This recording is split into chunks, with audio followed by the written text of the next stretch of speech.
Au nom du Père et du Fils et du Saint-Esprit. Amen.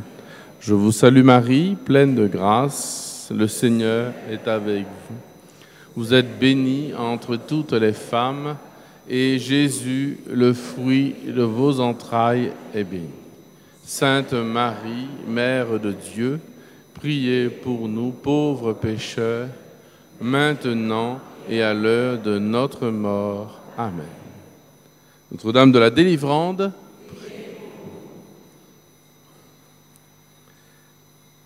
alors, le thème général de nos catéchèses, vous vous souvenez, le sens caché des questions de Jésus dans l'Évangile.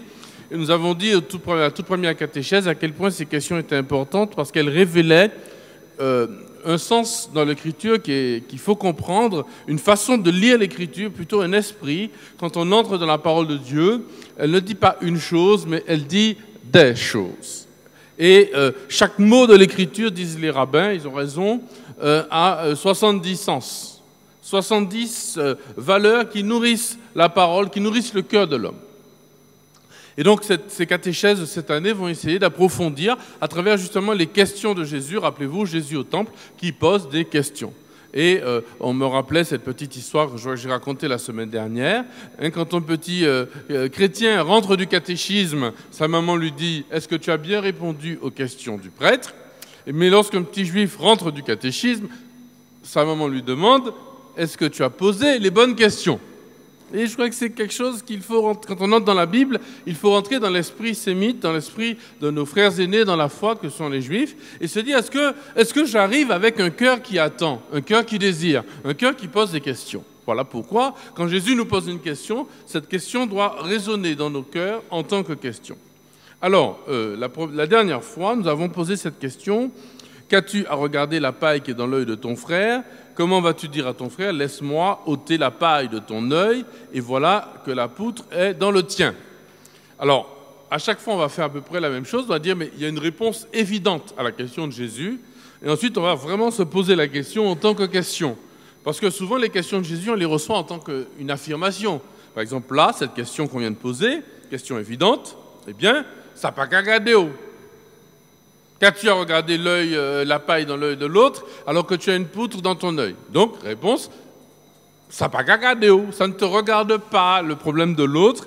Mêle-toi de ce qui te regarde, etc. Donc, individualisme et permissivité. Et je ne pense pas que Jésus soit d'accord tout à fait avec cela. On a vu d'autres textes dans l'Évangile qui, au contraire, nous demandent, nous exigent de nous intéresser à notre frère et de ne pas répondre comme Caïn, qu'ai-je à voir avec mon frère? Suis-je le gardien de mon frère? Ce qui est la réponse du pécheur.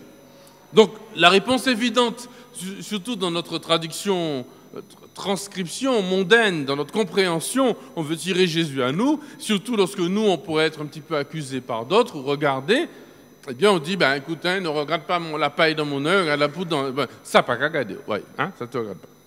Alors, que doit faire le chrétien, du coup, qui pose la question morale, qui dit c'est bien, c'est mal? Si le chrétien, en plus Jésus commence par cette phrase, tu ne jugez pas. Donc, il a l'air d'aller dans ce sens, ne jugez pas pour ne pas être jugé. Et il a bien raison.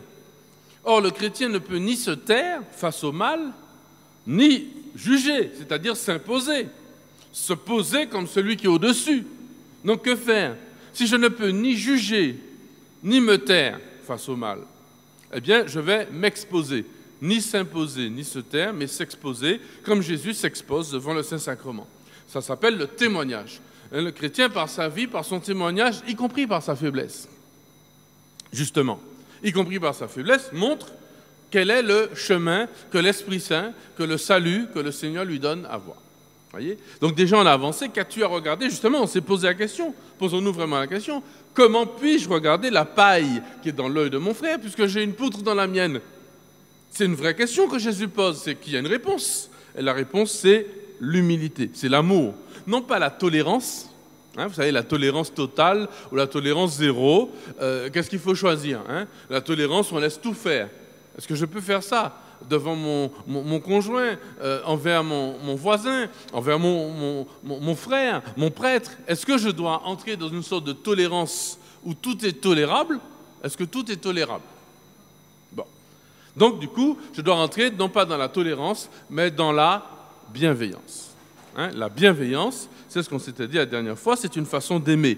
Et notamment avec la correction fraternelle, vous irez lire dans Matthieu 18, 15, 25, si ton frère fait quelque chose de mal, tu iras le voir seul à seul, puis ensuite, s'il ne se corrige pas avec quelqu'un d'autre, puis, etc., etc., etc. Bon. Donc, on a vu ça la dernière fois. On n'a pas eu le temps d'avoir une dernière ouverture de cette question, j'ai parlé trop. C'était la réponse théologique. Comment, effectivement, je puis enlever la paille dans avoir cet acte de charité, de bienveillance, pour voir le bien, pour enlever la paille dans l'œil de mon voisin, comment puis-je le faire sans juger, sans considérer la poutre qui est dans le mien, ou plutôt voilà, je ne peux pas le faire, il me faut passer par l'humilité, avouer que je suis un sauvé. Je ne peux pas le faire si je ne suis pas sauvé. Voilà ce que dit Jésus. Soyez miséricordieux comme votre Père est miséricordieux. Et c'est dans le même texte. Alors, dans la version de Saint Luc, au chapitre 6, versets 36-47. Vous m'appelez en disant « Seigneur, Seigneur », mais vous ne faites pas ce que je dis. Ça aussi, c'est une question. Comment pouvez-vous m'appeler ? Donc, pour faire ce que l'on dit, pour pouvoir appeler Jésus Seigneur, Seigneur, il faut faire ce qu'il dit. De même, pour pouvoir enlever la paille qui est dans l'œil de mon frère, ce qui est un acte de charité. S'il y a une paille dans l'œil de mon frère, il ne pourra pas l'enlever lui-même, il va peut-être se percer l'œil, il faudra que moi je l'enlève, il faut que je passe par l'humilité et avouer, être conscient que j'ai une poutre dans le mien. D'accord ? Donc je peux le faire, c'est pas ça pas qu'à garder, c'est ça me regarde, mais ça me regarde si je suis dans l'humilité. Aucun d'entre nous ne devrait ouvrir la bouche pour dire « toi tu es pas comme si tu passes », si lui-même n'est pas conscient de sa propre faute et d'être plus pécheur que la personne à qui il parle. C'est vrai pour les prêtres, pour l'évêque aussi. Le Christ lui-même est passé par la poutre. Il a été cloué sur la poutre de la croix pour pouvoir enlever les pailles et bien d'autres choses dans notre œil et dans notre cœur. Voilà. Voyez ? C'est ça l'enseignement de la dernière fois. Alors maintenant, venons-en à la question du jour. Quel est d'entre vous l'homme auquel son fils demandera du pain et qui lui remettra une pierre ? Ou encore, s'il lui demande un poisson, lui remettra-t-il un serpent ? Alors, juste avant ça, Jésus dit « Demandez, l'on vous donnera, cherchez, vous trouverez, frappez, on vous ouvrira, car quiconque demande reçoit, qui cherche trouve, et à qui frappe, on ouvrira. » Et voilà qu'il pose la question qu'on vient d'entendre. Quelle est la réponse évidente ? On fera toujours ça, réponse évidente. On repose la question pour voir si on a bien compris tout ce qu'elle pourrait vouloir dire, et puis on essaie de voir quelles sont les ouvertures de cette question. Quelle est la réponse évidente ? Lequel d'entre vous donnera du pain à son enfant, une pierre lorsque l'enfant demande du pain ? Réponse, personne. Personne ne fait ça. Lequel donnera un serpent à son enfant si son enfant lui demande du poisson ? Personne. Donc la réponse est évidente. On a fini la catéchèse, on va prendre un petit café. Bon. Alors, il n'y a pas de réponse à la question. Enfin, il semble que ce soit une évidence que Jésus donne. Mais si c'est vrai, si c'est évident qu'aucun homme ne peut donner du serpent à son enfant qui demande un poisson, ça veut dire que nous avons un cœur qui aime. Et Jésus le dit à la suite, vous qui êtes mauvais, virgule, vous savez donner de bonnes choses à vos enfants. C'est le verset d'après, verset 11. Donc c'est Matthieu 7. Verset 11, vous êtes mauvais, vous savez donner de bonnes choses à vos enfants. Donc il y a une révélation de ce qu'est l'homme. D'où ça vient ? D'où cela vient-il ? Que moi, qui suis mauvais, qui commets le péché, je n'arrive même pas à donner un serpent, finalement, à mon enfant. Ça veut dire qu'il y a quelque chose qui, en moi, est plus fort que moi. Vous voyez déjà, la question révèle qui est l'homme, vous qui êtes mauvais. Donc il parle bien de l'homme, il ne parle pas que de l'homme, il parle de Dieu aussi, on verra la suite. Mais il dit, vous, comment ça se fait, c'est vrai, que même l'homme le plus méchant, il ne faut pas croire que les personnes que l'on retrouve à la prison, dans les prisons, sont plus méchantes que vous et moi. Ce n'est pas vrai. Elles peuvent avoir commis une erreur, ou on a commis une erreur sur elles. Mais alors là, celui qui croit ça, il n'a rien compris à la catéchèse de la semaine dernière. Parce que celui qui fait une erreur, vous qui êtes mauvais, vous êtes capable de faire le très bon, vous êtes fait pour le bien. Et posons-nous vraiment la question. Je repose la question. Quel est l'homme auquel son fils demandera du pain, qui lui donnera une pierre, ou encore celui à qui son fils demande un poisson et lui donne un serpent? Réponse. Eh bien, cet homme-là serait diabolique. Il serait un suppôt de Satan. Vous voyez? Il ferait le mal, c'est absurde, c'est inhumain. C'est inhumain. Et notez que Jésus ne dit pas « il faut faire le bien » ou « il ne faut pas faire le mal ». Il ne dit pas « ce n'est pas bien de donner une pierre lorsque votre enfant demande du pain, ce n'est pas bien de donner du serpent, etc. » Ce n'est pas ça qu'il dit. Il va aux profondeurs. Petite parenthèse pour tous ceux qui font la morale aux autres, dont c'est le métier, les éducateurs, les parents. Jésus ne tombe pas dans le permis et le défendu.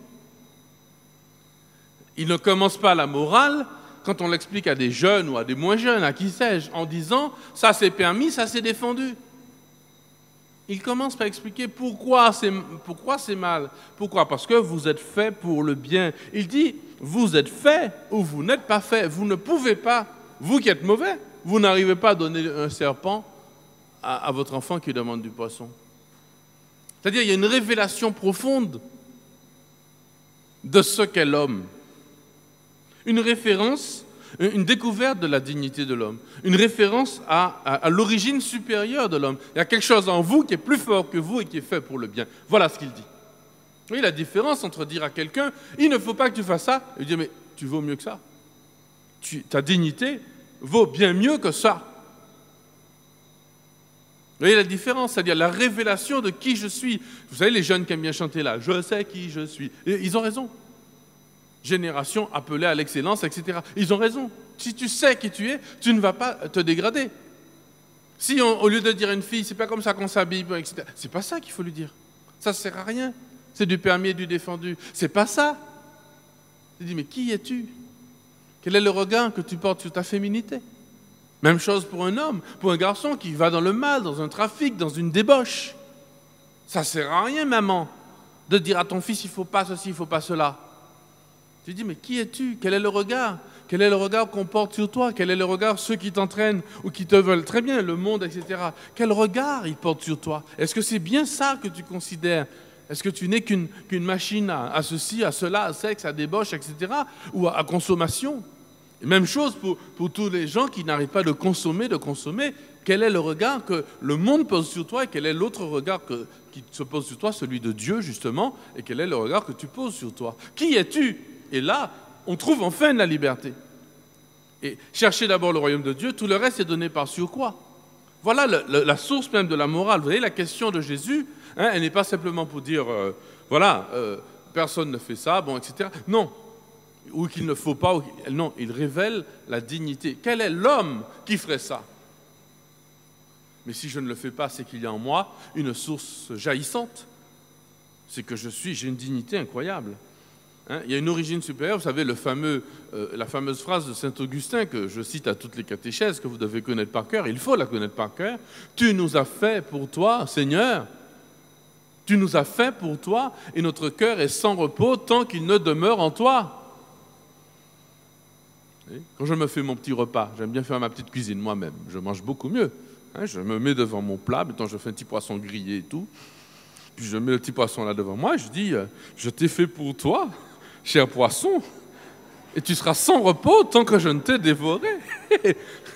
Si c'est un autre qui te dévore, tu seras à côté de ta plaque, puisque je t'ai fait pour moi. J'ai mis ce que j'aime dedans, mes ingrédients, mes petites épices, ma petite cuisson, etc. Vous voyez? Dieu nous a fait pour lui.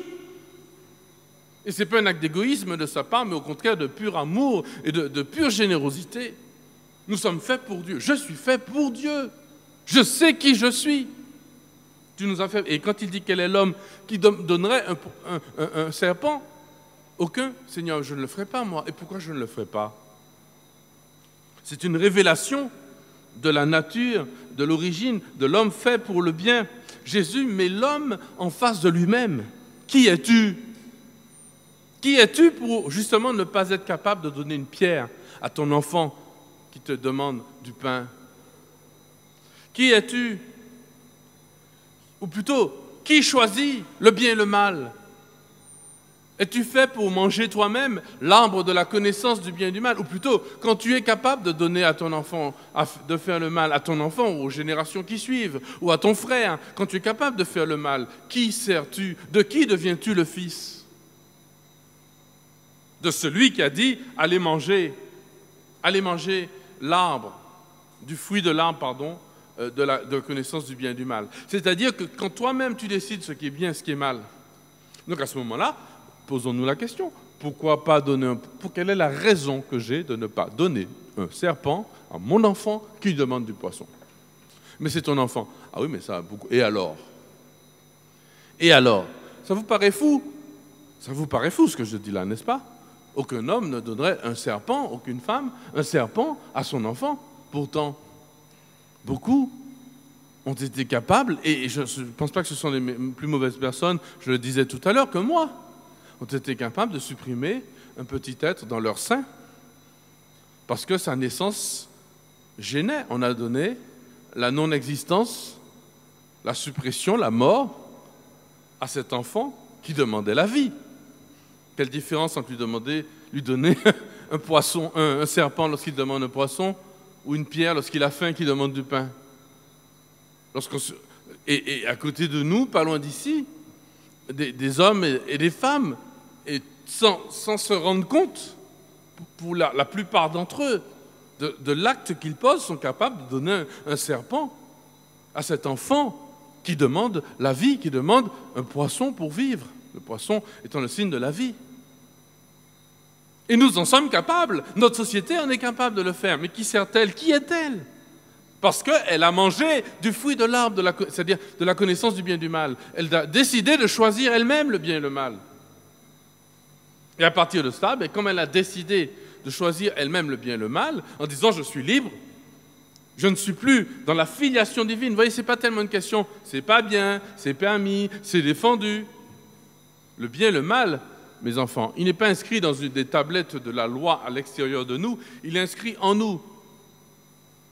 C'est un exemple que je donne souvent. Ce n'est pas parce que le vendeur de ma voiture m'a dit qu'il fallait mettre du diesel que je mets du diesel dans la voiture. Si je mets du diesel, c'est parce que le moteur est à diesel. Parce que si je mets de l'essence en disant ça pollue moins, etc., même si le vendeur m'avait dit, c'est pas ça le mal. Le mal, c'est pas par rapport à une loi extérieure. Le moteur, il est à diesel ou à l'essence. Si tu mets de l'essence dedans alors qu'il est à diesel, il tombe en panne, c'est tout. Eh bien, l'homme, c'est la même chose. Tu fais le mal, tu lui donnes un serpent à la place du poisson, il est mordu par le serpent et il meurt. Voilà. C'est pas parce que Dieu a dit que c'était mal ou etc. C'est-à-dire que Dieu a créé le ciel et la terre. Il a créé l'homme en harmonie avec le ciel et la terre. Il a créé l'homme en harmonie avec lui. Tu nous as fait pour toi. Et le mal, c'est lorsque je me distingue de Dieu. Quel est l'homme d'entre vous qui donnerait une pierre à son fils qui lui demande du pain? Eh bien voilà. Nous en sommes capables en faisant le contraire de ce qu'il fallait faire. Nous sommes capables de mettre de l'essence ou de l'eau ou ce que vous voulez dans un moteur qui demande autre chose, du diesel par exemple. Et notre moteur, notre cœur si vous préférez, est fait pour le bien. Et nous sommes capables de faire le mal.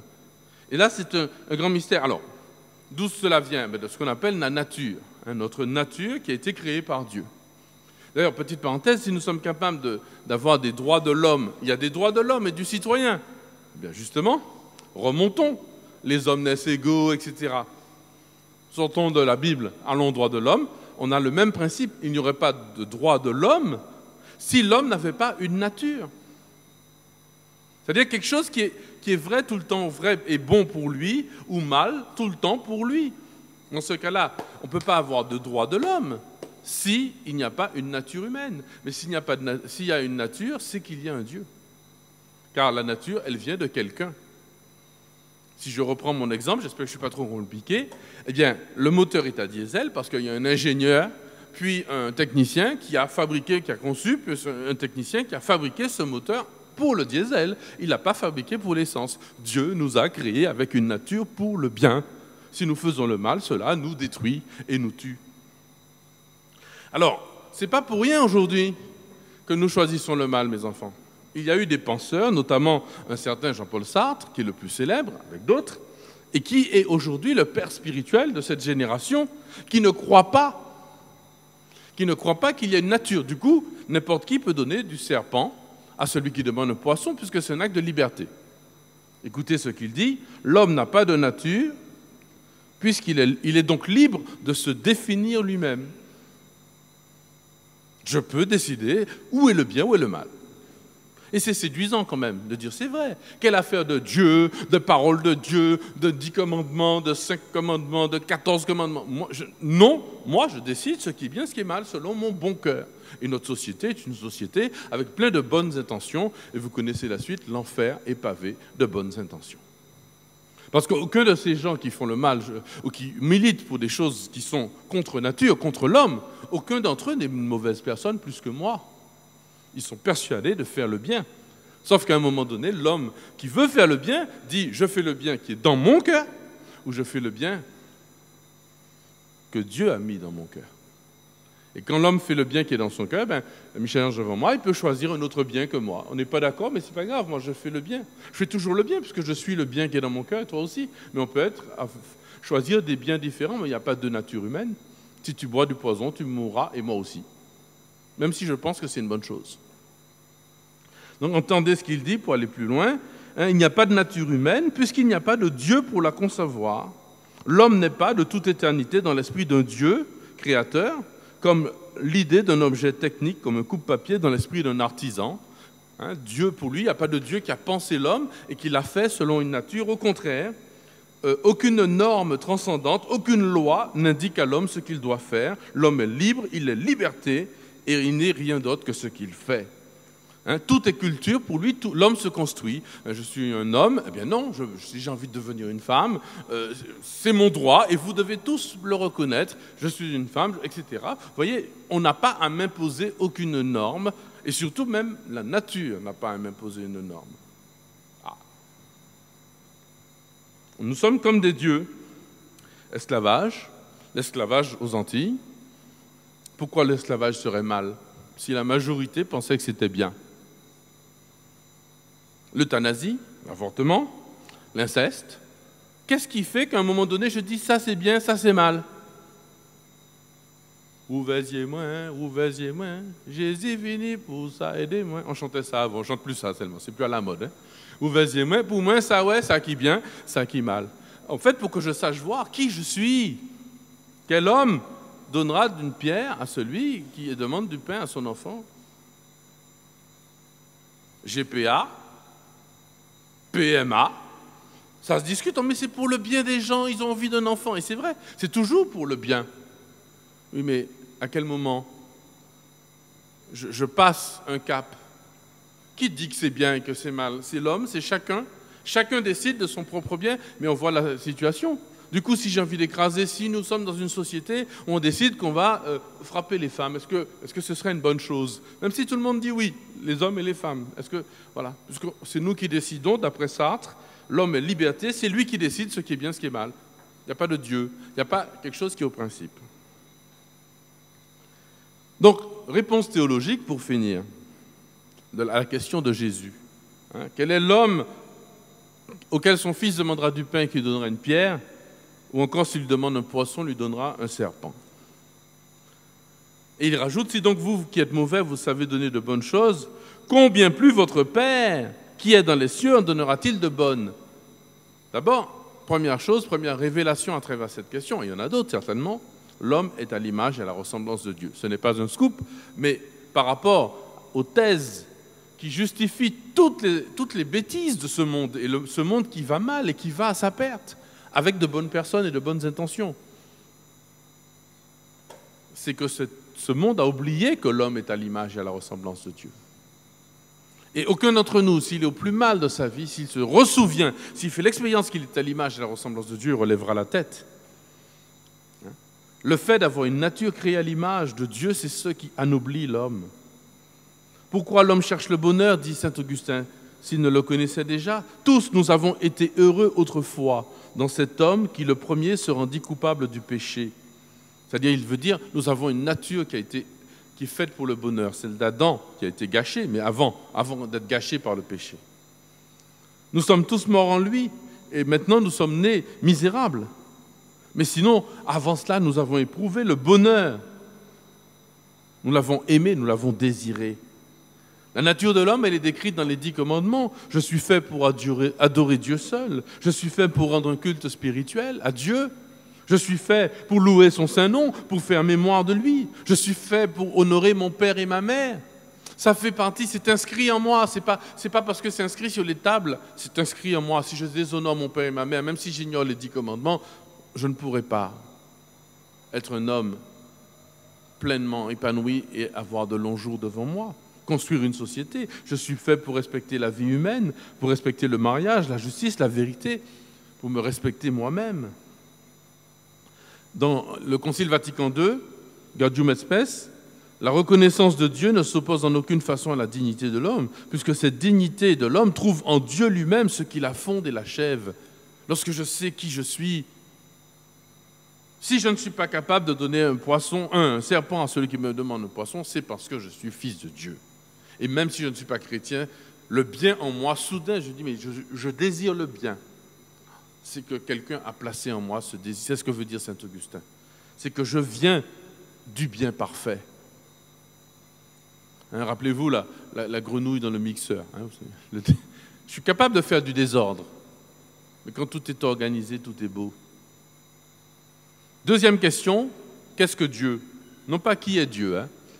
Il y a qui est Dieu, mais l'autre question, mais qu'est-ce que Dieu? C'est-à-dire, qu'est-ce qu'il y a en lui? Parce que Dieu, en tant que relation, c'est très bien. On va en parler beaucoup. À la fin, on voit, il est Père. C'est ce que Jésus veut exprimer. Mais il y a quelque chose qui, entre Dieu et moi, il y a ce qu'on appelle une analogie. Les perfections qui sont en moi sont les copies de Dieu. Si je ne suis pas capable de faire le mal à mon enfant, ou plutôt si tout homme cherche le bien, c'est parce que Dieu a imprimé en lui ce qu'on appelle des perfections, des vertus, des forces, des qualités. Même dans sa nature même. Voir lorsque nous avons la grâce. Lorsque nous avons la grâce, Dieu a imprimé en nous 3 vertus, la foi, l'espérance et la charité. Dieu a imprimé, c'est ce qu'on appelle les vertus théologales, c'est-à-dire qu'elles sont en Dieu et Dieu Dieu dépose en nous sa grâce et en nous, ça produit la foi, l'espérance et la charité qui, elle, ne passera jamais puisque c'est la vertu même de Dieu. C'est la définition, entre guillemets, même de Dieu. Il y a là, mes enfants, un changement de religion quand Jésus dit ça. Il dit quoi? Il dit que Dieu se laisse toucher et émouvoir. Puisqu'il dit, si donc vous qui êtes mauvais, vous savez donner de bonnes choses, Dieu, votre Père des cieux, en donnera de bonnes choses à ceux qui le prient. Et avant ça, il avait dit, demandez, vous recevrez, cherchez, vous trouverez, frappez, on vous ouvrira. Donc qu'est-ce qu'il est en train de nous dire? C'est cette relation que Dieu a avec nous. Il nous fait découvrir un Dieu qui a un cœur et qui sait aimer comme nous, mais infiniment plus que nous. Il dit, regardez, vous-même, vous êtes capable de faire le bien. Et de le faire naturellement. Combien plus votre Dieu? Et là, on n'a pas un Dieu soudain, c'est le Dieu de la religion de la loi, c'est un Dieu lointain, qui n'aime pas, qui ne me connaît pas, qui ne m'aime pas, mais qui me demande de faire le bien pour être sauvé. Mais le Dieu de Jésus-Christ est un Dieu qui souffre la passion. On peut le prier, on peut parler avec lui. Comme, rappelez-vous, Abraham, il parle avec Dieu et Dieu va infléchir son cœur. C'est fou, mais il est Dieu. Il n'a pas besoin de ma prière. Comme disait une fille une fois, moi je ne prie pas Dieu parce que Dieu sait déjà ce dont j'ai besoin. Oui, mais il est un père, il a besoin que tu lui parles. Bien sûr qu'il peut te donner, il t'a déjà d'ailleurs donné tout ce que tu veux, mais il y a des grâces qu'il a réservées. Il a réservé ces grâces pour le moment où tu vas lui parler. Il veut donner à ces grâces la valeur d'une réponse. Il t'a déjà donné la vie, la croissance, l'être, à manger, etc., etc. Mais il y a des grâces qu'il a réservées pour qu'il y ait, et c'est une grâce sur grâce, si j'ose dire, pour que ces grâces soient une réponse à ce que tu lui demandes. Parce que c'est un père bien-aimé, bien-aimant, et qui veut rentrer en dialogue avec son enfant. C'est un visage de Dieu tout à fait nouveau, vous voyez? Et beaucoup de chrétiens ne sont pas encore rentrés dans ce regard de Dieu. Beaucoup voient un Dieu très éloigné. C'est ça qu'il dit, regardez, vous n'êtes pas capable de donner une pierre à votre enfant qui demande du pain. Ce n'est pas n'importe qui, à votre enfant. Ce lien charnel, c'est ce lien, même les animaux font du bien. Pas pour des raisons de cœur, pour des raisons je sais pas moi, pas génétique, oui génétique entre autres, mais aussi parfois simplement de substance, voilà, d'instinct. Voilà, c'est ce que je cherchais. Mais nous, c'est pas simplement par instinct, c'est par instinct et par amour.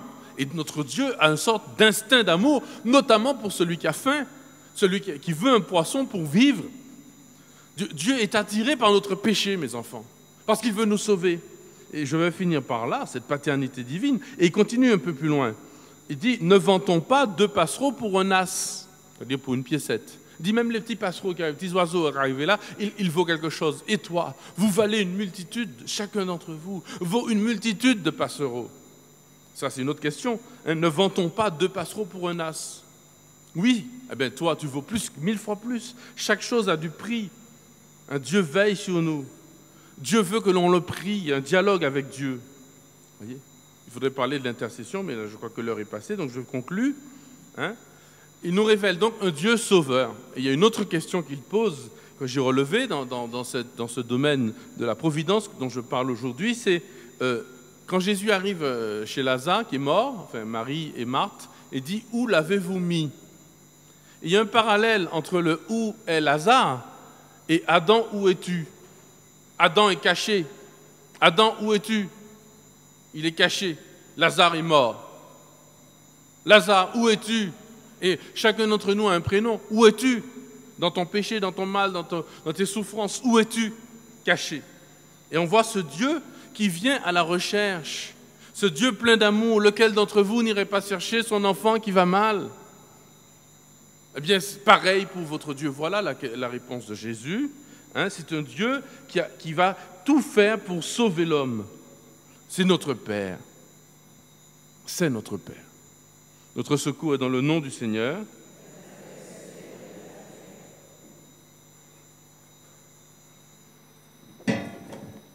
Voilà, merci Monseigneur.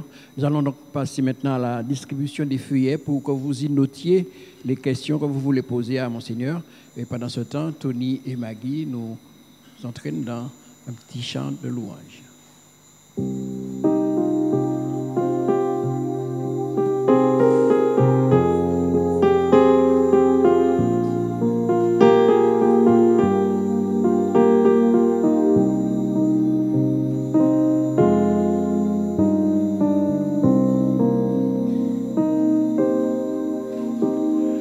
Plus près de toi, mon Dieu, j'aimerais reposer, c'est toi qui m'as créé, et tu m'as fait pour toi, mon cœur est sans repos. Donc il ne demeure en toi, plus près de toi, mon Dieu, j'aimerais reposer, c'est toi qui m'as créé, et tu m'as fait pour toi, mon cœur est sans repos. Tant qu'il ne demeure en toi, qui donc pourra combler les désirs de mon cœur, répondre à ma demande d'un amour parfait, qui sinon toi, Seigneur, Dieu de toute bonté, toi l'amour absolu de toute éternité. Plus près de toi, mon Dieu, j'aimerais reposer, c'est toi qui m'as créé, et tu m'as fait pour toi, mon cœur est sans repos. Tant qu'il ne demeure en toi, plus près de toi, mon Dieu, j'aimerais reposer, c'est toi qui m'as créé, et tu m'as fait pour toi, mon cœur est sans repos. Tant qu'il ne demeure en toi, mon âme a soif de toi, Dieu d'amour et de paix. Donne-moi de cette eau qui pourra m'abreuver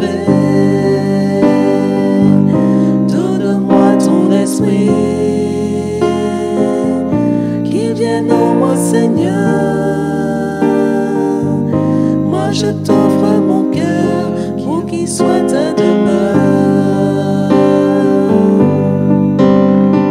Plus près de toi, mon Dieu, j'aimerais reposer. C'est toi qui m'as créé et tu m'as fait pour toi. Mon cœur est sans repos tant qu'il ne demeure en toi. Plus près de toi, mon Dieu, j'aimerais reposer. C'est toi qui m'as créé et tu m'as fait pour toi. Mon cœur est sans repos tant qu'il ne demeure en toi. Seigneur, sur cette terre, montre-moi ton amour. Sans toi à mes côtés, je ne fais que tomber. Viens affermir en moi l'esprit de charité, que je sache donner, aimer et pardonner.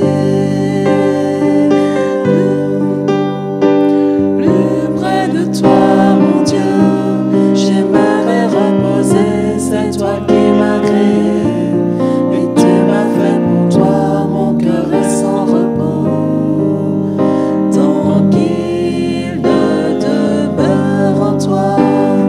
Plus près de toi, mon Dieu, j'aimerais reposer. C'est toi qui m'as créé et tu m'as fait pour toi. Mon cœur est sans repos tant qu'il ne demeure en toi. Merci Maggie et Tony. Nous poursuivons, Monseigneur, avec les questions maintenant. Alors, donc, on commence par celle-là.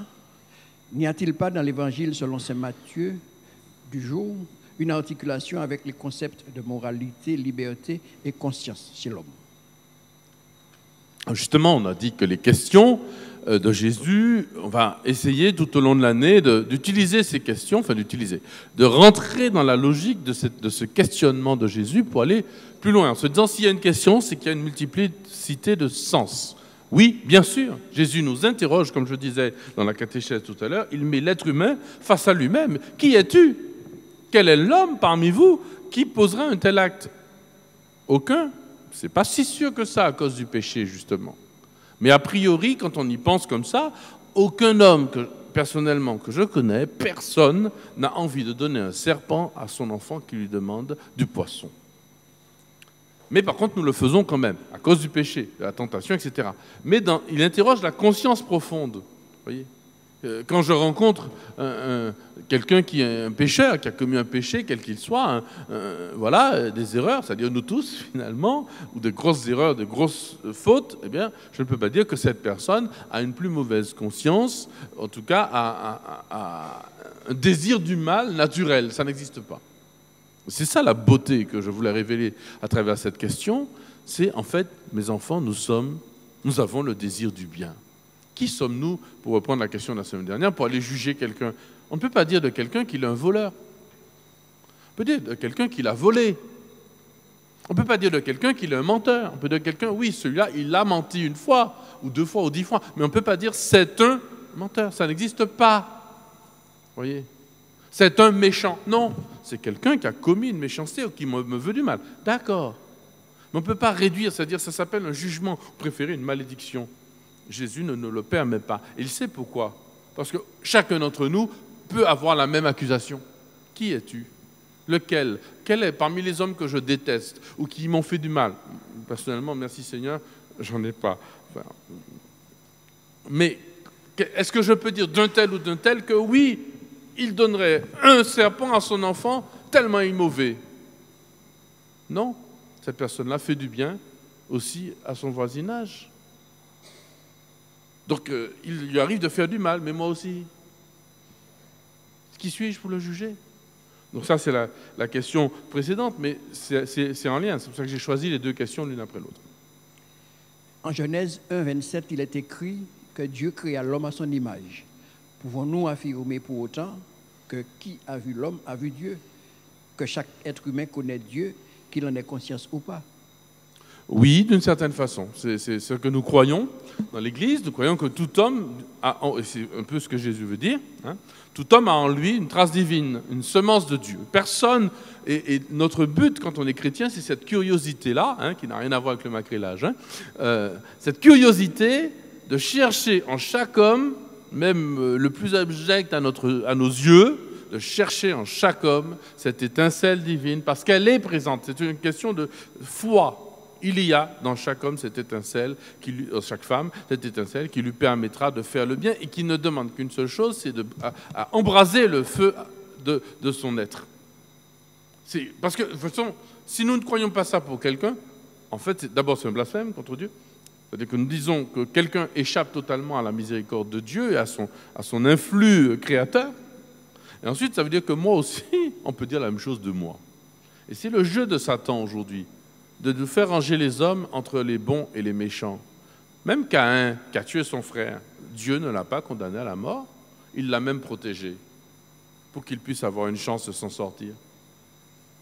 Vous voyez, c'est lorsque le but du démon, c'est de fermer notre cœur et de dire non, tout homme, celui-là, celle-là ou machin, c'est une mauvaise personne parce qu'elle a ceci, elle a les mains sales, elle est allée voir des sorciers, des machins, etc. Donc, Munta, moi, bon, que toi tu te protèges, oui, mais que tu fermes ton cœur à quelqu'un, non, c'est pas possible. Devant Dieu. Même si c'est vrai que des gens peuvent nous avoir fait terriblement du mal, mais on n'a pas le droit de les juger. C'est-à-dire de les condamner, de dire que cette personne-là est entièrement mauvaise, c'est pas possible. Monseigneur, les blessures, notre histoire peut nous empêcher et rendre difficile pour nous de reconnaître et de savoir qui on est. Alors, comment reconnaître notre humilité? Alors, comment reconnaître qui on est? C'est très simple, c'est en ne se regardant pas soi-même. Voilà. Quand on se regarde soi-même, on se désole. Et c'est vrai pour tout homme. Souvent, j'aime bien poser cette question, vous le savez, comment va ton âme? C'est grâce à mon père maître, quand j'étais jeune novice. Ça fait 25 ans, quasiment jour pour jour, que j'ai pris l'habit chez les frères dominicains à Marseille, en 1994, le 17 septembre. Et notre père maître nous disait toujours, comment va ton âme? Et souvent, on répondait au début, mal. Bon, tant mieux, parce que le jour où je réponds que mon âme va bien, super, je fais le bien. Rappelez-vous le jeune homme riche, ou le grand frère du fils prodigue, tout ça, c'est ceux qui disent que tout va bien. Donc quand on se regarde de soi-même, on se désole, et c'est une façon d'être humble. Mais il ne faut pas trop se désoler.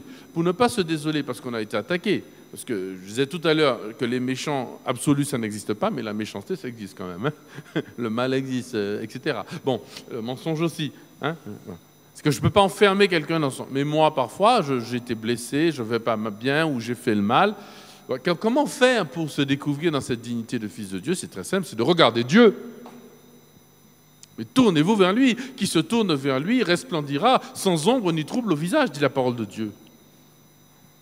Tournez-vous vers les plus pauvres.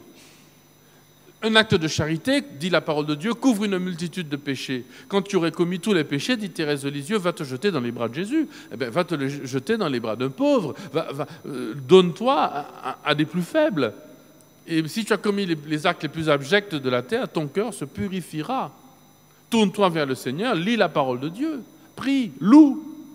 C'est là que tu vas te redécouvrir dans ta vocation la plus profonde, la plus réelle, ton squelette absolu, ce qui ne disparaîtra pas quand tout le reste sera pourri, c'est le fait d'être un fils, une fille de Dieu.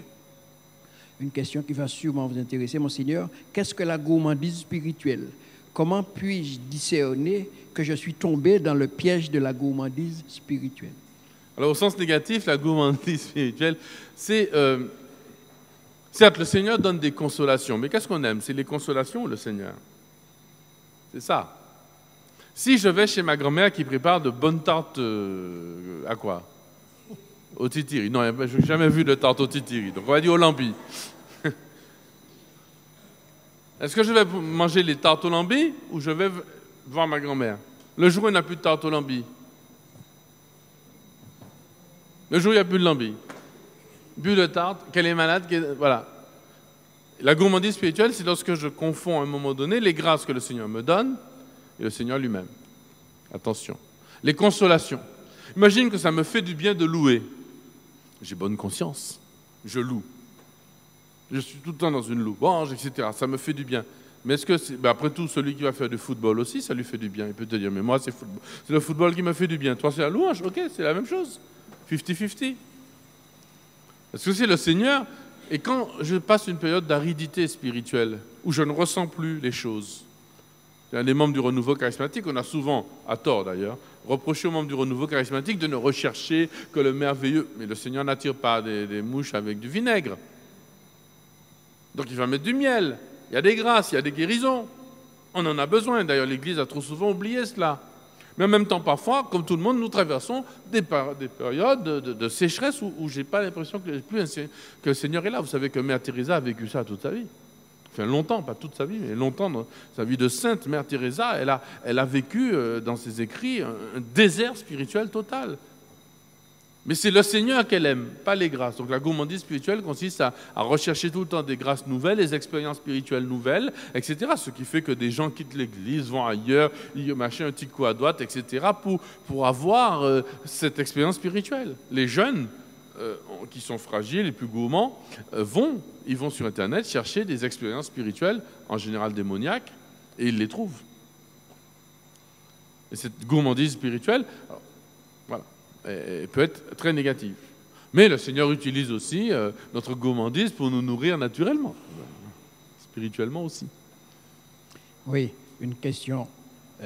Ce n'est pas illégitime d'avoir du plaisir dans la prière et les actes de la vie spirituelle. Mais ce n'est pas ce qu'on recherche en premier.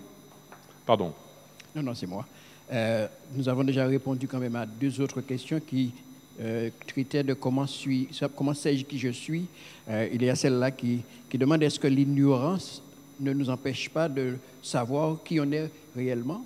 On a déjà plus ou moins... Nous ne saurons vraiment qui l'on est que lorsque nous serons face à Dieu. Donc, il y a dans la vie chrétienne, et notez ça bien, une petite frustration. Nous sommes insatisfaits. L'insatisfaction. Mais une insatisfaction charismatique. Il y a un charisme d'insatisfaction. Quand on est chrétien, on n'est pas tout à fait content de ce monde, de nous-mêmes, des autres. Bon, ce n'est pas une raison pour vous se péter tout le temps derrière votre mari, ou votre fils, ou votre femme. Ce n'est pas une raison. Parce que justement, au contraire, se dire, je ne serai jamais satisfait dans ce monde. Délivre-nous de tout mal, Seigneur, donne la paix à notre temps, par ta miséricorde, libère-nous du péché, rassure-nous devant les épreuves. En cette vie où nous espérons quoi? Le bonheur que tu promets, l'avènement de Jésus-Christ, notre Seigneur. Notre bonheur, c'est l'avènement de Jésus-Christ, notre Seigneur. Ce n'est pas que enfin mon mari se convertisse, que ma femme fasse mieux cuire le riz, que mon fils enfin, etc. Bien sûr que je veux cela. Bien sûr que je prie pour cela. Mais il y a un petit charisme d'insatisfaction, ce monde. Vous voyez, il faut accepter de n'être satisfait qu'en Dieu, totalement. Et d'être insatisfait de soi-même. Et même cette insatisfaction peut être, si elle est bien tournée, elle peut être un moteur extraordinaire. Le meilleur exemple pour moi, c'est le Père Jean-Michel. C'était un insatisfait tout le temps. Il était tout le temps en train de rouspéter, mais avec un grand sourire, une grande joie, un grand enthousiasme. Enthousiasme, ça veut dire entheos, Dieu en moi. Enthousiasme. Mais tout en étant toujours à 100 ans, à 103 ans, c'est un gars qui voulait encore... Ça n'allait pas encore assez vite pour lui, assez bien. Il n'avait pas baissé les bras. Ça, c'est l'enthousiasme chrétien. Et l'insatisfaction aussi du chrétien. Mais une bonne insatisfaction. 2 questions qui traitent de la Bible. Une qui vient d'un auditeur qui dit, dans la première lecture d'aujourd'hui, on dit « Il est grand le mystère de notre religion ». Et donc, d'après cet auditeur, il y a plusieurs versions et il voudrait savoir la bonne traduction. Ben, justement, il n'y a pas, quand on est chrétien, si on rentre dans cet esprit du judaïsme, il n'y a pas une bonne traduction. Il y a la parole de Dieu, comment dire, elle est présente. Elle n'est pas passée ou future, elle est présente. Elle me parle à moi aujourd'hui. Donc, vous savez, il y a des textes où, j'en témoignais l'autre jour, il y a des textes qui ne vont pas me parler pendant des années, où je vais comprendre ce que ça veut dire, mais ça ne va pas me parler. Puis un jour, paf, ça tombe dans mon jardin. Ça me parle à moi. La parole de Dieu, elle est une parole. Ce n'est pas parce qu'elle est écrite qu'elle devient une lettre morte. Elle est une parole. Donc, il est grand le mystère de la foi, on l'utilise tous les jours à la messe, mais Saint Paul parle aussi du mariage, avec le même texte, il est grand ce mystère. Il est grand le mystère de notre religion, ça veut dire, les enfants, allez, laissez-vous mené par l'Esprit, entrez dans cette invasion profonde de la parole de Dieu dans votre vie. Ce n'est pas votre intelligence qui contient la parole de Dieu, qui comprend la parole de Dieu. Il faut renoncer, je n'ai pas dit qu'il faut renoncer à comprendre ni à intelliger, mais il faut renoncer à tout comprendre comme vous comprenez que 1 + 1 = 2. Si vous êtes apiculteur, vous comprenez comment fonctionnent les abeilles, comment faire du miel. Si vous êtes banquier, vous comprenez le système bancaire. Mais si vous êtes chrétien, c'est le système de Dieu, c'est l'amour de Dieu qui vous contient. Ce n'est pas vous qui contenez par votre esprit l'amour, la compréhension de Dieu. Nous faisons du catéchisme pour comprendre qu'on ne comprendra pas tout, mais que nous allons être totalement dans la compréhension. Vous voyez ce que je veux dire? La meilleure image, c'est la suivante. Vous prenez un seau pour remplir de l'eau. Vous le remplissez d'eau. Le seau contient de l'eau de mer. Est-ce que vous contenez toute la mer dans le seau? Non, il est trop petit. Donc toute la mer n'est pas dans le seau. Pourtant, il est rempli d'eau de mer. D'accord? Donc on peut dire que nous, on comprend Dieu comme ça. C'est-à-dire nous sommes complètement dans la compréhension de Dieu, mais on ne comprend pas toute la mer. Mais il y a mieux encore, imaginez que vous prenez le seau et puis vous le plongez dans la mer, au fond. Vous savez, il est à la fois rempli d'eau, comme s'il était à l'extérieur, mais c'est lui qui est contenu dans l'océan. Mais c'est ça l'objectif de l'intelligence chrétienne. C'est d'entrer dans le mystère de la foi, dans le mystère de Dieu, pour être en Dieu. À la fois rempli de la compréhension des choses de Dieu, de comprendre toutes choses selon Dieu, toute personne, ma propre vie, mon histoire, etc. Mais en laissant Dieu me porter totalement dans son intelligence et dans son amour. Et d'être plongé, c'est le mystère des saints, de la sainteté, des mystiques, hein, qui sentent que, là, ça y est, le seau il peut se tourner dans n'importe quel sens. Quand il est au fond de l'océan, il sera toujours rempli. Voilà. Alors que s'il est à l'extérieur, même si on le remplit d'eau, ben, s'il se renverse, il perd son eau. Et il perd la mer, il perd la grâce. C'est magnifique. Ah, ça vous plaît, hein? Je vois à vos yeux pétillants que... Alors, ouais, j'ai réfléchi beaucoup avant. Une autre question. J'ai surtout écouté beaucoup. Vous avez cité le passage de « Demandez, vous recevrez ». Et dans un autre passage de la Bible, une parole dit « Dieu n'excuse pas les pécheurs ». Alors, que devons-nous comprendre? J'aime bien la traduction et le passage qui est cité. Je ne me souviens pas de ce passage « Dieu n'excuse pas les pécheurs ». Ça ne me dit rien du tout. Moi non plus. Ça ne me dit rien du tout dans la Bible. Mais enfin bon, cela dit, prenons le mot « excuse », je vais rebondir sur celui-là. Le mot « excuse », c'est de justifier. Enfin, au sens où de trouver une excuse à son péché. Il n'y a pas d'excuse à notre péché, les enfants. Il y a le pardon, mais le pardon, ce n'est pas l'excuse. On se trompe souvent et il faut arrêter avec ça. Excuser, ce n'est pas pardonner. Pardonner, ce n'est pas excuser. D'ailleurs, on pardonne vraiment ce qui n'a pas d'excuse. C'est quand la personne a... Si la personne a une excuse, on n'a pas besoin de lui pardonner. Une excuse s'adresse à mon intelligence. Oh, excuse-moi pour le retard, hein. Il y a un embouteillage, il y avait un accident sur la route, etc. Ah ben, la personne ne pouvait pas arriver à l'heure. Donc il y a une excuse. Mais si c'est excuse-moi pour le retard parce que j'avais envie de te faire poireauter au soleil, c'est pas une excuse que tu avais envie. Tu dis à la personne, je n'accepte pas ton excuse. D'ailleurs, on ne dit pas à quelqu'un, excusez-moi, hein, c'est mal élevé. On dit à la personne, je te présente mes excuses. C'est très différent. Et la personne accepte ou pas l'excuse. Mais s'il n'y a pas d'excuse, tu m'as trahi, tu as commis une injustice. Une injustice, en général, il n'y a pas d'excuse. Une parole, etc. Mais nous tous, les enfants, nous sommes redevables. Nous avons tous commis, et nous commettrons tous, malheureusement, des actes pour lesquels il n'y a pas d'excuse. Ça, c'est un gros problème en Martinique, parce que dès que quelqu'un a fait quelque chose, la personne se justifie en disant « ça, c'est pas moi », ou bien « la pire des excuses ». « Oui, tu me dis ça à moi, mais toi, tu as fait pire hier. » Oui, mais ça n'empêche pas que toi, tu as fait le mal. Quand est-ce que dans ce pays, pardonnez-moi pour ceux qui écoutent en Guadeloupe, en Guyane, en France, etc., cette émission, je suis désolé, je parle au Martiniquais parce qu'ailleurs, ça ne se fait pas. Quand est-ce que dans ce pays, on va pouvoir dire, je disais ça dernièrement à un de mes fils spirituels, à qui sa grande sœur a fait des reproches, je lui dis, mais pourquoi tu n'es pas capable de lui dire, ok, c'est vrai? D'accord.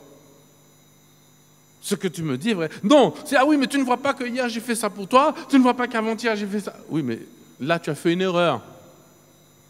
Tu dis oui. Qu'est-ce que ça va t'enlever On va t'arracher un œil, un poumon. Quand est-ce que dans ce pays, les femmes en particulier, les hommes, les enfants, quand est-ce qu'on pourra dire, devant un reproche, oui c'est vrai. Et même si c'est pas vrai, dire, j'accueille ton reproche. Et puis, il est bon, c'est bon, ok, d'accord. Plutôt que de répondre, oui, mais toi-même tu fais pire, ou un tel a fait machin, ou tu n'as pas vu que j'ai fait ça hier, etc. Tu fais plein d'excuses, plein de trucs, etc. C'est pas dans l'évangile, ça. C'est pas évangélique. Dans les groupes de prière, dans les paroisses. On va commencer par l'évêque. Dire, ok, là, soit oui, c'est vrai, j'ai eu tort, soit je ne vois pas mon tort, mais puisque tu me le dis, tu es mon frère, je te fais confiance. Je vais réfléchir là-dessus, je vais voir si c'est vrai ou pas. Quand est-ce qu'on sera capable de faire ça dans notre pays? On sera tellement plus heureux dans les familles et dans les couples, dans les groupes, dans les chorales, etc., dans les paroisses. Très bien, on prend note. Aujourd'hui, nous ne savons pas ce qui est bien, ce qui est mal. Même dans l'Église, parfois, on se trompe. Comment discerner le vrai du faux? Quelle est la lumière de la vérité qui ne s'éteindra jamais? On revient à la question de la personne qui posait comment savoir qui je suis, hein? Ouais, l'essentiel n'est pas de savoir, je veux dire la première chose, le principe, c'est pas de savoir où est le bien, qu'est-ce qui est bien, qu'est-ce qui est mal. Le principe, c'est de savoir qui je suis et qui est Dieu. C'est ça la question du jour. Dieu, Jésus, par sa question, nous rappelle qui je suis. Tu n'es pas capable de donner un serpent à ton enfant qui te demande du poisson. Qui es-tu alors? Donc je suis capable du bien, donc je suis fait pour le bien, donc je suis fils de Dieu. Une fois que je sais qui je suis, c'est là que je vais comprendre ce qui est bien et ce qui est mal. Reprenons le moteur à diesel ou à l'essence. Je suis à la pompe et on vient de me prêter une voiture. Il n'y a plus d'essence. Je ne sais pas. Comment je vais savoir ce qui est bien, ce qui est mal? S'il faut mettre de l'électricité, parce que maintenant il y a l'électricité aussi, du diesel, ou de l'essence, ou de l'eau, qu'est-ce que je fais? Je mets quoi dans la voiture? Comment je fais pour savoir? Parce que c'est marqué que l'essence est moins chère, parce que quelqu'un à la télé, le ministre a dit qu'il ne fallait plus prendre de diesel, parce que ça pollue trop. Qu'est-ce qui va me dire ça qui est bien, ça qui est mal? Qui va me le dire? C'est le moteur lui-même. C'est si le moteur est à essence, à diesel, à électricité ou à eau, ou à pédale. Ou à charbon. Charbon. Hein? C'est le moteur lui-même. Donc, une fois que je sais qui je suis, une fois que j'ai compris que je suis fils de Dieu, quelle est ma dignité d'homme, de femme, à ce moment-là, je ne fais pas le mal. Ou je l'évite, ou j'ai un instinct. Ça ne sert à rien de dire à une fille, mais comment ça se fait, tu acceptes que ce gars-là sort avec toi parce qu'il est déjà marié? C'est mal, c'est pas bien. C'est vrai, c'est marqué dans la Bible, c'est vrai tout ça. Mais la preuve que ça ne marche pas, 60% des enfants sont catéchisés en Martinique. Pourquoi il y a tout ça d'avortement? Pourquoi il y a tout ça de crime? On leur a dit, moi je lis les lettres des confirmants, je vois bien qu'ils ont reçu 5 sur 5 les messages, les enfants. Ils savent où est le bien et le mal, sauf que peut-être qu'ils n'ont pas fait l'expérience de qui ils sont devant Dieu. Est-ce qu'ils ont fait l'expérience qu'ils sont les fils de Dieu? Est-ce que nous-mêmes, dans le regard que nous avons sur nos garçons et sur nos filles, ils comprennent qu'ils sont fils de Dieu, la dignité? Est-ce que nous leur faisons confiance? Quand tu es un fils de Dieu, j'ai confiance dans l'éducation que je t'ai reçue. Je ne te surveille même pas. Enfin, la confiance n'exclut pas le contrôle. Mais quand même, je te fais confiance dans ce que tu as reçu. Si tu me demandes à l'aide, je serai là. Et moi-même, surveille-moi. Pour que je reste dans le bien, que je sache qui je suis. Et vous voyez, c'est ce message. Comment savoir où est le bien et le mal? C'est pas en ayant... Bien sûr qu'on le dit, on a tous dit à nos enfants. Vous croyez qu'il y a un jeune en Martinique qui ne sait pas où est le bien et le mal? Vous pensez vraiment ça? Ils le savent mieux que nous. Vous pensez qu'il y a un homme en Martinique, on critique beaucoup les hommes, et parfois malheureusement, c'est pas forcément à tort, qui ne sait pas que c'est mal de courir à des jeux d'argent, de courir les filles, de rendre malheureuse une telle, et de laisser son enfant? Vous pensez qu'ils ignorent complètement, sans même la parole de Dieu ou la loi, que naturellement, il donne un poisson, un serpent à son enfant qui demande un poisson, qu'il y a un homme en Martinique? Quel homme en Martinique? Voilà encore une version de la question. Quel homme en Martinique serait prêt, dans sa tête, à donner, à être absent, alors que son enfant a besoin de lui? Aucun, et pourtant il y en a beaucoup qui le font. Parce qu'il n'a pas encore découvert sa dignité de fils de Dieu. Qui il est. Mais qui es-tu, mon gars? C'est pas c'est bien, c'est mal. Parce que c'est oui, mais la fille a fait ça, la maman a fait ça, elle veut pas que je vienne, l'enfant, oui, mais j'ai autre chose à faire, et puis finalement, voilà. Mais qui es-tu? Quelle est ta... Et vous voyez, lorsqu'on fait l'expérience de l'Esprit Saint à quelqu'un, qui fait cette expérience, ne serait-ce que Dieu lui a parlé, quoi. Il est dans un groupe de prière, parce qu'il y a des membres du renouveau, il y a une parole de connaissance, et ça tombe sur elle. Je me rappelle une femme comme ça, elle avait fait un accident, enfin, elle détestait tout ce qui était renouveau, tout ça. Elle va pour accompagner une copine qui avait peur la nuit, elle emmène une copine à un groupe. Et puis elle se met dans le fond, en train de bouder, de rouspéter. En disant, regardez ces gens-là qui louent, qui machin, ça l'énervait. Ce n'était pas son mode de prière, c'était son droit. Brusquement, parole de connaissance, le berger du groupe qui dit, il y a une dame ici qui a fait un accident. Il y a 3 mois, elle les acouphènes, les médecins lui ont dit qu'elle ne guérirait jamais, le Seigneur l'a guérie ce soir. Et sa copine qui était là, fâchée, la copine était fâchée parce qu'elle s'est dit, mon Dieu, pourquoi je l'ai emmenée? Elle n'arrête pas de rouspéter. Elle se tourne vers son ami, elle voit son ami, bouche bée, comme ça. Ne parlant plus, dit, qu'est-ce qui t'arrive? Tu as entendu la parole? C'est pour moi, c'est pour moi. Le Seigneur lui a parlé à elle. Alors là, c'est pas tellement qu'elle soit guérie, c'est pas ça qui est important. C'est qu'elle découvre qu'elle est aimée personnellement par Dieu. Parce que la parole la concerne elle. En plus, elle est guérie, donc elle a la preuve que c'est pour elle. Dieu me connaît moi, parce que ce monsieur-là ne me connaît pas. Je ne suis jamais allé dans ce groupe, c'était dans une autre ville, etc. Ah, c'est pour moi. Vous voyez, c'est ça l'expérience. Qui je suis? Je suis fils, fille de Dieu, aimé, bien-aimé, personnellement. Il ne nous reste plus que 3 minutes, donc une seule question, c'est une suggestion. Monseigneur, ne pourrait-on pas mettre en pratique l'idée que vous avez exprimée, à savoir avoir un texte à lire et arriver avec des questions suscitées par ce texte? Ben on verra, hein? On verra, on a les moyens de le faire de nos jours, bien sûr, grâce aux moyens techniques, à la radio. On a les moyens. Donc, s'il y a des questions par avance, voilà, et puis après, on fera un enseignement. Peut-être pas avec les catéchèses de cette année, mais on va essayer l'année prochaine, peut-être.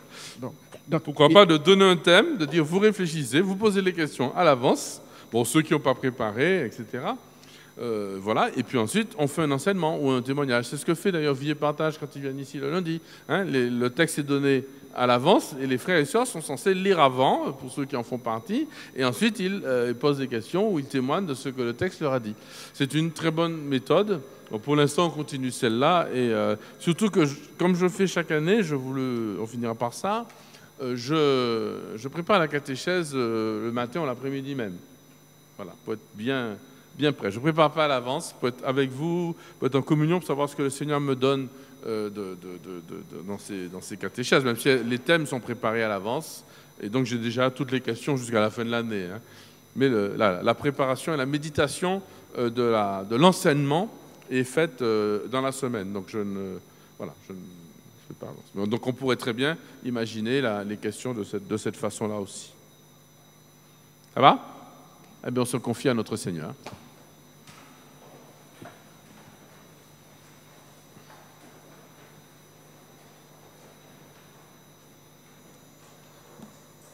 Au nom du Père et du Fils et du Saint-Esprit. Amen.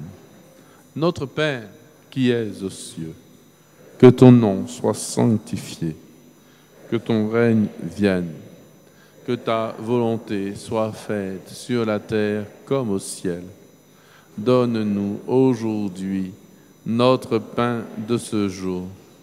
Pardonne-nous nos offenses, comme nous pardonnons aussi à ceux qui nous ont offensés.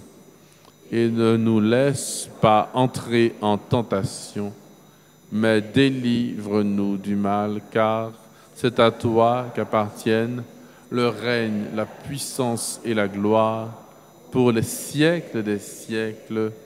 Amen. Le Seigneur soit avec vous.